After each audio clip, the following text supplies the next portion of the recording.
देखिए पिछला क्लास में हम लोग पढ़े थे प्राइमरी स्ट्रक्चर ऑफ प्रोटीन। तो प्राइमरी स्ट्रक्चर ऑफ प्रोटीन के बाद अब कौन सा आएगा? Secondary structure of protein. अब सेकेंडरी स्ट्रक्चर ऑफ प्रोटीन से रिलेटेड सवाल आपका आता है, तो जरा सा इसको क्या करते हैं, सबसे पहले डिफिनेशन के रूप में देख लेते हैं। Secondary structure of protein refer to the particularly stable arrangement of amino acids received giving the right and recurring structural pattern। यानी कि प्रोटीन की द्वितीयक संरचना विशेषकर एमिनो एसिड अवशेष की स्थायी व्यवस्था के संबंध रखती है जो संरचनात्मक पैटर्न देती है। देखिए आपको पता है कि जितने भी प्रोटीन पाए जाते हैं वो अमीनो एसिड से बनता है। यानी कि प्रोटीन का कोई भी प्रकार ले लीजिए, प्रोटीन का कोई भी स्ट्रक्चर ले लीजिए, उसमें आपका कौन चीज का उपस्थिति होगा? अमीनो एसिड की उपस्थिति होती है। अब ये अमीनो एसिड की उपस्थिति तो रखती है, लेकिन एक संरचनात्मक पैटर्न को भी बना देती है, जो संरचनात्मक पैटर्न कहा जाता है आपका कि मेरुदंड के रूप में होता है। समझ गए? यानी कि प्रोटीन का जो द्वितीयक संरचना है, ये प्रोटीन का द्वितीयक संरचना का आकार जो होता है आपका, ये मेरुदंड के लिए मेरुदंड के रूप में ऐसे बनते हैं। फिर कहा जाता है कि पॉलीपेप्टाइड चेन की बीमा विन्यास के रूप में हाइड्रोजन बंधन से जुड़ा जो प्रोटीन बनता है उसे हम द्वितीयक प्रोटीन कहते हैं। समझ गए? यानी कहने का मतलब कि आपके पास पता है कि जब एमिनो एसिड को हम लोग क्या करते थे, हाफ हाइड्रोलाइसिस करते थे, तो पॉलीपेप्टाइड्स बनता था या पेप्टाइड्स बनते थे। और पेप्टाइड्स को जब हम पूरा कंप्लीट कर देते थे हाइड्रोलाइसिस में, तब बनता था हमारे पास प्रोटीन। यानी कि पॉलीपेप्टाइड चेन की बीमा की अगर हम बात करते हैं तो यहाँ पर कहा जाता है कि जितने भी हमारे पास प्रोटीन सेकंड स्ट्रक्चर है, सेकेंडरी स्ट्रक्चर ऑफ प्रोटीन है, ये कहा जाता है कि ये बहुत ही कमजोर बंधन के द्वारा जुड़ा हुआ रहता है, जिसको हम क्या कहते हैं? हाइड्रोजन।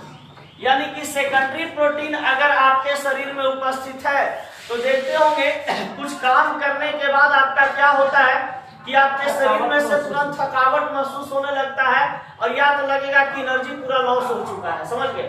तो उस क्रम में क्या होता है कि आपके शरीर में से किस प्रकार का प्रोटीन का लॉस होता है आपका, तो ये हाइड्रोजन बंधन का होता है। यानी हाइड्रोजन बंधन किसका?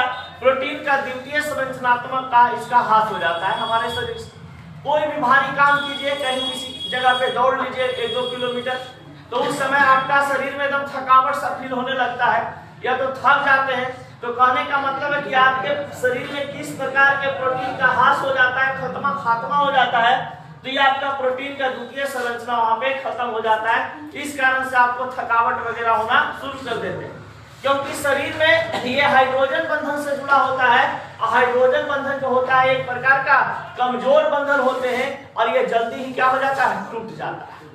अब देखिए यहाँ पर आपके पास बताया है कि it is known as alpha helix structure. यानी प्रोटीन का जो सेकेंडरी स्ट्रक्चर है इसको हम लोग अल्फा हेलिक्स स्ट्रक्चर के नाम से जानते हैं। यानी alpha helix structure is known as secondary structure of protein.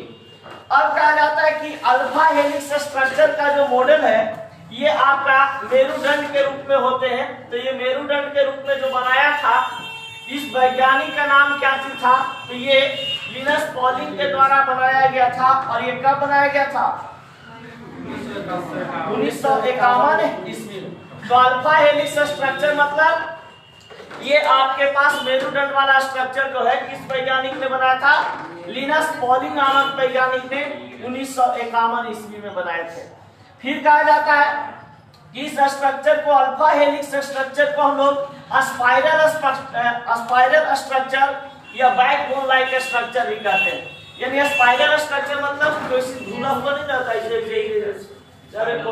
नहीं रहता है, वो स्पाइरल। ये बैकबोन मेरुदंड पीछे वाला जो हड्डी होता है ना, उसमें इस प्रकार का स्ट्रक्चर पाया जाता है। समझिए जिसके शरीर में देखिएगा मेरुदंड में क्या रहता है, मतलब कि ज्यादा मतलब कुछ काम उठान कर दीजिएगा, या तो मान लीजिए कोई एक्सरसाइज सरका कर लीजिए, या निहुरे वाला ज्यादा एक्सरसाइज कर लीजिए, तो क्या होता है इधर चलने लगता है, समझ गए।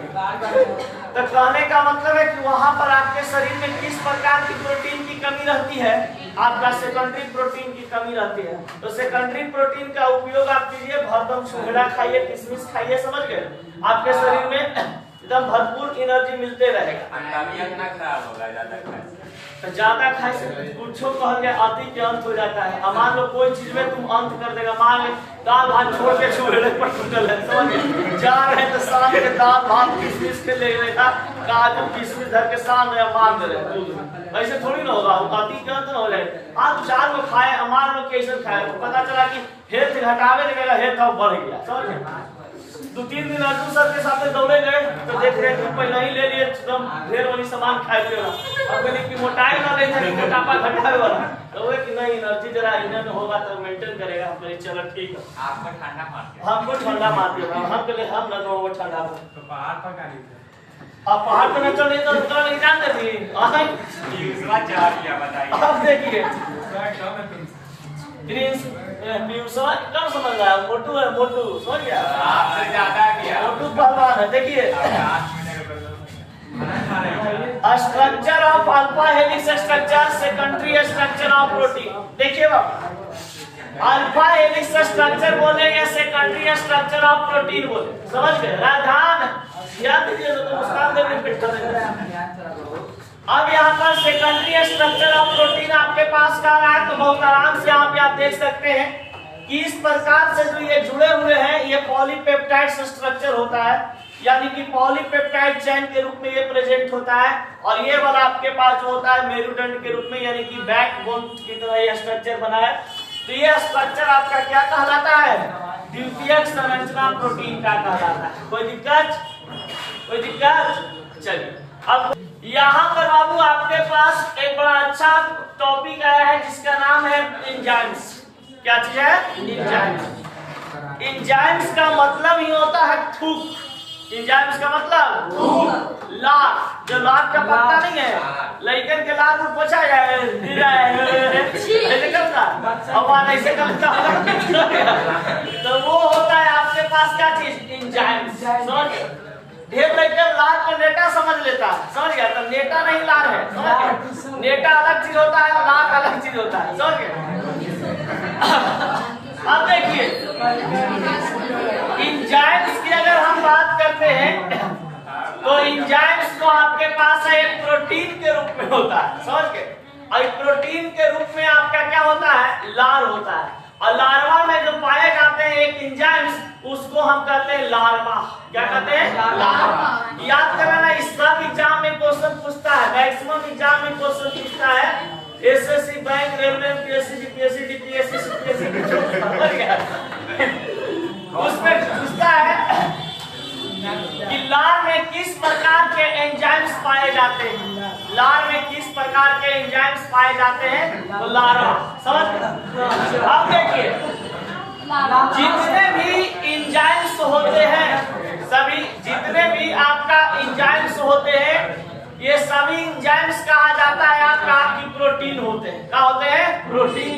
अब प्रोटीन कहने का मतलब है कि आपके पास प्रोटीन जो है ये कहा जाता है कि आपके शरीर को बहुत ही फायदा पहुंचाता है, समझ गए। तो कहने का मतलब है कि एंजाइम्स जो होते हैं ये एक प्रकार का क्या होता है, प्रोटीन होते हैं। अब प्रोटीन ऐसा होता है कि इसमें एकदम भरपूर कैटलिस्ट होते हैं, इसमें एकदम ताजगी ले आता है, समझ गए। जैसे देखिए कोई भी चीज, जैसे हमारे पास चावल हो गया, रोटी हो गया, मान लिया जाए कि उसको नहीं चिबाए तो क्या वो भीतरे जाएगा? हाथ लिए ऐसे करके हाँ ऐसे निकलो तो निकलाएगा जल्दी, अरे और बड़का को मार है ऐसे करके। अब तो निकल लो फोटवा लिखा ले बैठो ऐसे निकल नहीं जाओगे, लेकिन नहीं, जितना हम लोग खाते हैं उतना ही। मान लो रोटी है और रोटी तरकारी लिए ऐसे करके अठहर दे जा बाबा आप निकलते हैं जरा तो निकलाएगा, तो उसको क्या किया जाता है, मुंह में चबाया जाता है। अब मुंह में जब चबाया जाता है तो मुंह में आपका क्या उपस्थित है भैया, थूक है ना, लार उपस्थित है। तो लार एक प्रकार का प्रोटीन होता है जो जब उसको पूरा चलाते हैं हम लोग चबाते हैं भोजन को तो चारों तरफ भोजन को क्या कर देता है एकदम पीस देता है, समझ गए। यानी मुंह is known as mixer machine of भोजन, समझ गया। भोजन के लिए कौन सी है मिक्सचर मशीन है, धर के मिला देता है उसको। अब मिलाने के बाद फिर क्या करता है कि आराम से उसको टघार लेते हैं। यानी कि आपके पास जो लार्वा होता है एकदम चिकना होता है और जब आप भोजन करते हैं पूरा बढ़िया उसको चबाते हैं तो चबाने के बाद क्या होता है कि आपके शरीर के वो अंदर चला जाता है और जाने के बाद वहां से पचना शुरू हो जाता है। आप लोग पढ़े होंगे बायोलॉजी में कि भोजन का पचना यहीं से शुरू हो जाता है। ये जो आहार नली होता है आहार नली से वो पचना शुरू कर देता है धीरे धीरे।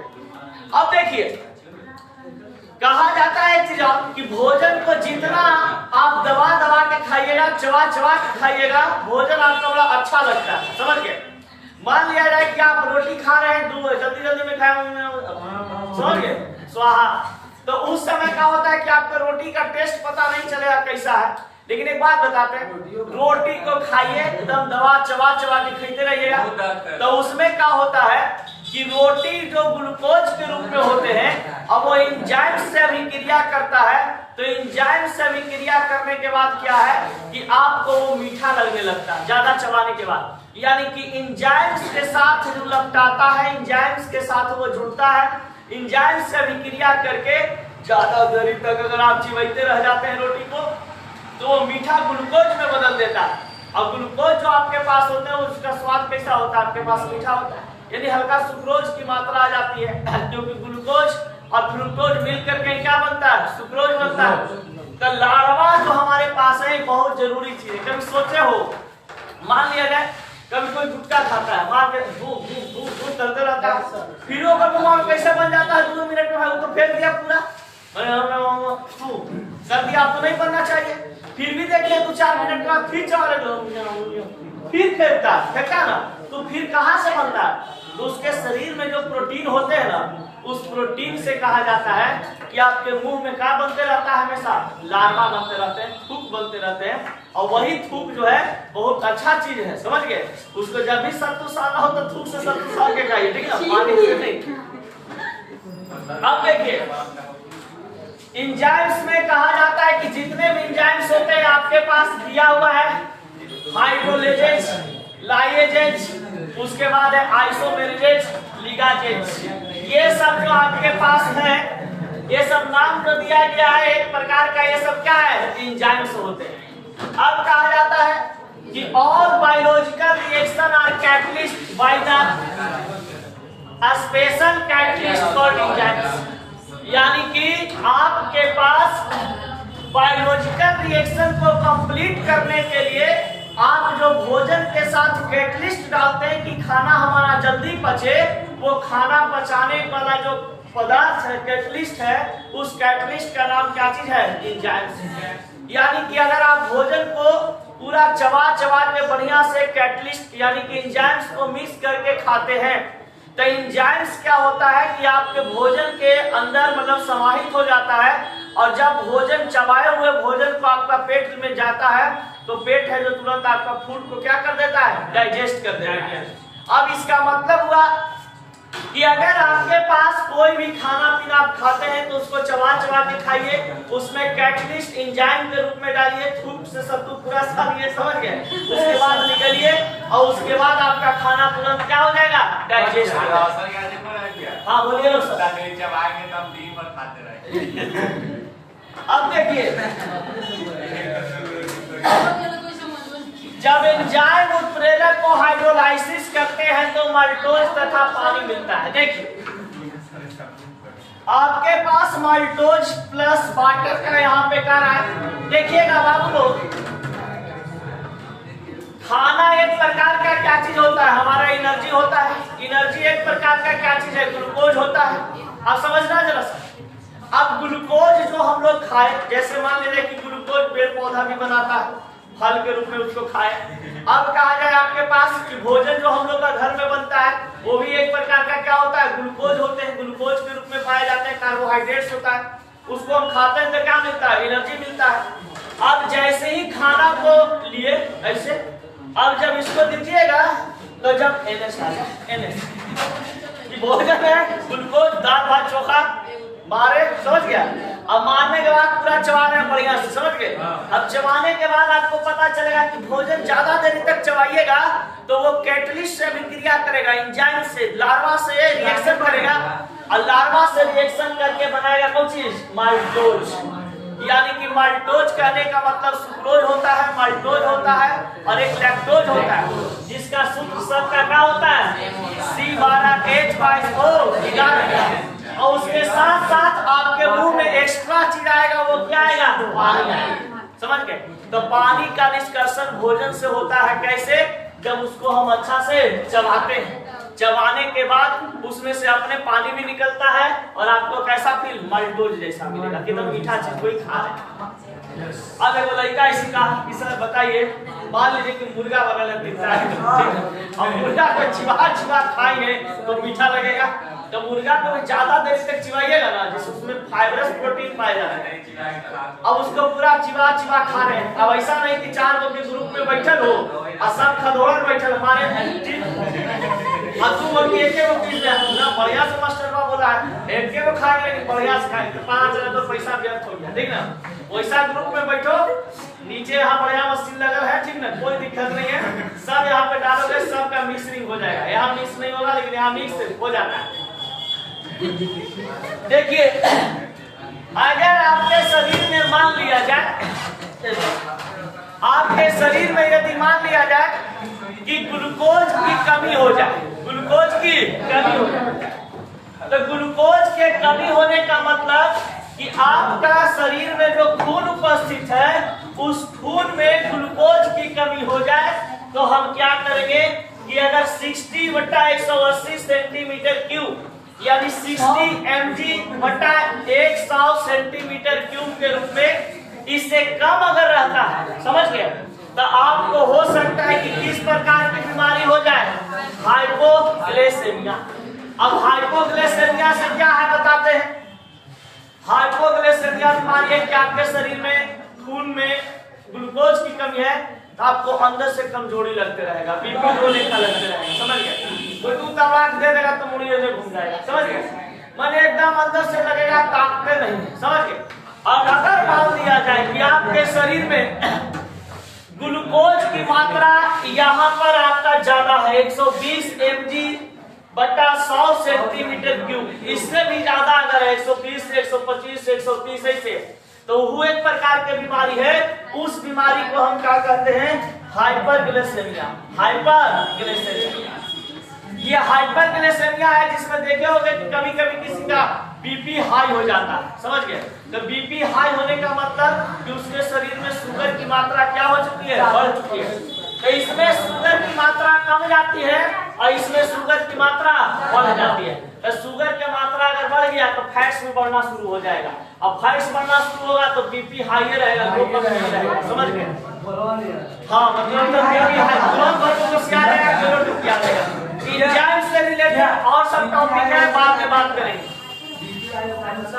बीपी हाई हो तो बहुते कष्ट के गुस्सा लगेगा, कितना माथा का बात फोड़ फाड़ देगा, केकरो बात तो समय दिमाग से नहीं तुम सोच सकते हो, माय बात किसी का नहीं। अब बीपी लो लगेगा ना तो कोई बोलेगा कि तो गंगा जी में फेंक दी बाबू, फेंक दे।